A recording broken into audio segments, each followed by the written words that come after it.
happened? What just happened is $1,000 were moved from me in New York to my friend in Milan and converted to euros instantly and for free. How? Because for the first time in history, we have an electronic bearer asset. Never had an electronic bearer asset. It's called Bitcoin. And an open source monetary network, which we've never had before. It's also called Bitcoin. That together can achieve cash finality anywhere in the world, anytime, 24/7, 365, with liquidity in any currency pair you care about. And notice something critical in the transaction I described, critical. The volatility of Bitcoin, the asset, was nowhere to be found, right? Why? We didn't use it. We didn't use Bitcoin for its properties as an asset. We used Bitcoin for its properties as an open source monetary network. Now, I gave you an example of two friends moving $1,000 from New York to Milan. That's cute. It's adorable. Imagine the entire global import-export industry with instant and free international settlement, right? Imagine the entire global remittance market with international and free global settlement. Imagine the entire global credit card industry with no merchant fees, right? I mean, use the open source networks of Bitcoin and the open source networks of Lightning. And Bitcoin, the network, will change the way we all interact and connect. This part, chapter 2 of Bitcoin, this part has nothing to do with monetary policy. This part has nothing to do with central bankers, with dollar depreciation, zero. However, there will be this virtuous, beautiful feedback loop between Bitcoin the asset and Bitcoin the network, and Bitcoin the asset and Bitcoin the network. And working together, the Bitcoin the asset specialists at NYDIG and the Bitcoin the network specialists at Strike and Lightning, they're going to get this chapter 2 flywheel in motion, and it is going to hum. It's going to hum. So just stay tuned for more. Okay, that's all inspiring. I'm really excited. World changing. Bitcoin as the greatest force for good in the world kind of stuff. What do you think stops so many people from seeing it? Well, I think that it is awesome. It is awe-inspiring. And I think we just live in such a cynical age with so many people devoid of feelings of awe, just kind of beaten out of us. I mean, I'm grateful for many things about Bitcoin. I think one of them is it's just wonderful that I need not be among the people who are devoid of feelings of awe. I think that relates to another question, which is why people underestimate Bitcoin so much. And what do they underestimate most about Bitcoin? And that one's easy, right? That's easy. The ferocity of the Bitcoin community for Bitcoin. That, I can tell you, that is underestimated. I don't speak for the community, I speak for myself. But I think there are two core views of the community. The first view, we'll call it the individualist view, is that money is not the root of all evil. Money is the root of all sovereignty. It's the authority to act in the world as we see fit, as long as we don't harm others. Money is a property right, and since we've traded our time for money, when money is printed, our time is stolen, and that is not okay.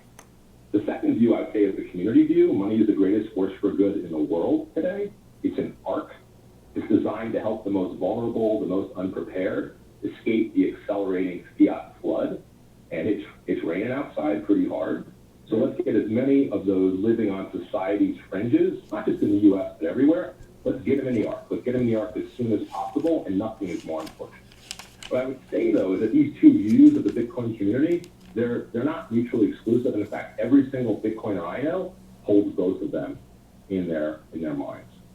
You know, one of the things that really got me going, and a lot of Bitcoiners going, was last March when Kashkari, he was president of the Minneapolis Fed, he said, there's an infinite amount of cash in the Federal Reserve. An infinite amount of cash in the Federal Reserve.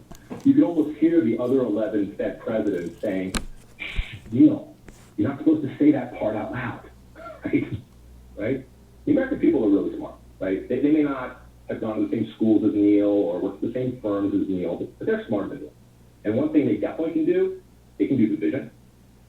If I got $50,000 of life savings, I don't really know what that $50,000 is out of, but I would say, right? And now the guy in charge of the money is telling me the denominator is infinity. I don't need to know calculus or theory of limits to know that my 50,000 divided by infinity, that means my $50,000 is worthless. Why would I hold my life savings in something with infinite supply. I mean, I might as well go to the beach and exchange it for grains of sand. They're an infinite supply too. So I think what Kashkari is really telling us is that Fiat should come with a warning label, like cigarettes comes with a warning label, but instead of the cigarette label saying, you know, these are bad for your health, the Fiat warning label would say these are bad for your wealth, right? And the cigarette pack has this, you know, this skull and crossbones on the outside. I'd like to see the Treasury start printing the infinity sign on our cash. So if you got a $20 bill, under each, the numbers in all the corners, they would just, you know, have a red warning label that says, divide this number by infinity. Remember, as I said earlier, a central bank can control the supply of money. They can't make their people value it. So, you know, I think that Bitcoin is massively underestimated. I think that's understandable. I mean, you underestimated it. I underestimated it. Until we go deep down our own version of the rabbit hole, it's underestimated. I mean, the financial establishment underestimates. Again, I did until I didn't. You know, I give them all mulligans.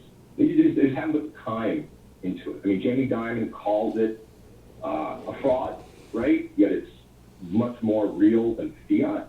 Larry Fink calls Bitcoin an index of money laundering. I think it's more akin to an index of money printing. Warren Buffett calls Bitcoin rat poison. That one's shameful. That one is shameful because Bitcoin is giving life, not taking it. It's giving life. Right now, the tens of thousands in El Salvador, Pakistan, Venezuela, it's giving life, not taking it. And soon to be millions, and with Strike and NYDIG and Lightning, soon to be billions. So fraud, money laundering, rat poison, Bitcoin, it's just intellectual laziness. I think people also underestimate just how unstoppable it is.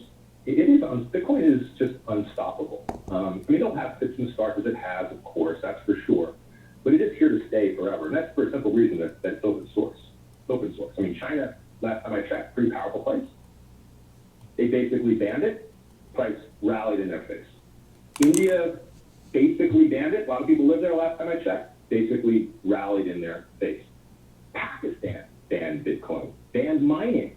It all went underground. Usage exploded. Mining in Pakistan after the ban exploded. It was so profitable to mine in Pakistan that eventually the government themselves, the province, started a Bitcoin miner, and they changed the legality of it. So, you know, these are three of the four most populated countries in the world effectively kind of said Bitcoin's banned. We're making new highs kind of even as we speak. And I think about our own country. I really don't think a ban is in store because I don't think it's possible, but we can just go there for a second. Let's just say the U.S. banned Bitcoin. It wouldn't stop it. It would accelerate it. Remember, we kind of tried this once in 1935. We did actually ban and confiscate gold. Remember what I said before? You actually could do that. You can't confiscate Bitcoin. You could. And in the ensuing period of time till today, the dollar's depreciated by 85% versus gold. So it didn't work. Imagine trying prohibition today, right? I mean, that's alcohol, and it would be unenforceable. Can you imagine trying to ban people from holding their own money? I mean, forget it. No way. And it won't happen anyway because it's private property. And we've got pretty good rules in our country about private property. And it might even be speech for this code. So it might even be protected by the First Amendment. But regardless, Michael, none of this matters. None of this matters. Because with regards to confiscation, if you really boil all this down, what is it? It's just a password. It's the password to a private key. And that password can easily be stored with phrase memorization in my head. So confiscation's off the table. Remember, gold has a vault. You can take the vault. Good luck confiscating my memory. Yeah, and given all of this, it seems like individuals and corporations are being forced to take action. Yeah, look, I think everybody now has a choice, which is a good thing. And it's a choice they make, you make, I make, and everybody gets to make on their own. You can stay on the fiat standard that's available, in which some people get to print new units of money in unlimited size, just like you. Or you can move to the Bitcoin standard, in which no one gets to do that, including you. We finally got a monetary system governed by rules, not rulers. And given that I've made my choice, you have to make yours, and everybody at this conference has to make theirs. I will tell you, I am working tirelessly towards a future with a globally adopted, inflation-proof common currency for the world, one that billions can opt into as their peaceful weapon of choice. You know, Satoshi solved the Byzantine general's problem. Bitcoin solved the military general's problem. And when you think about trends in anything, you're a tech guy, all you gotta do is follow the brains. Even more than the money, the brains know first. Where are some of the smartest people in the world shifting their careers to focus? Where are some of the best developers in the world going? They're going to Bitcoin. And I've never underestimate the power of a mass movement of developers. And don't underestimate the ferocity of the emerging decentralized class, us Bitcoiners. I mean, just like early encounters with the printing press and antibiotics and aqueducts and the internet itself, they were incalculably underestimated. People incalculably underestimate Bitcoin. Totally understandably. But you, Michael, MicroStrategy, your colleagues, I think you're doing everybody an incredible service by having this conference, by having this talk, and creating a platform for these ideas to be introduced. So, look, you just heard from a guy with a background in financial services and a background in Bitcoin. I straddle both worlds. So I offered my perspective, but it's only my perspective, colored by my experience. You're a fellow founder, you're a fellow entrepreneur, you're a fellow CEO. You've got your perspective, you're a tech guy. You know, what do you think about this? And what do you think I've said and what I've missed? You know, Ross, I think there's clearly a macroeconomic wind that's blowing, and I don't think any corporation can afford to ignore it anymore. We've all got to act. You've acted, MicroStrategy's acted. The reason we're having this conference is to help everybody else figure out what they should do. And I want to thank you for sharing all this. This has just been mind-blowing. It's just awesome. I'm just so inspired. And I realize there's so many institutions that were moving into this space as aggressively as they are. What a difference a year makes. So I guess we'll wrap our session right now. And I want to thank everybody that's been with us for this session. And we'll pick up with our next session on corporate strategy and Bitcoin in 5 minutes. But Ross, thank you for everything. Great to chat with you, Michael. Good to see you, as always. Take care. Likewise. Cheers. Bye-bye. Thank you for having me.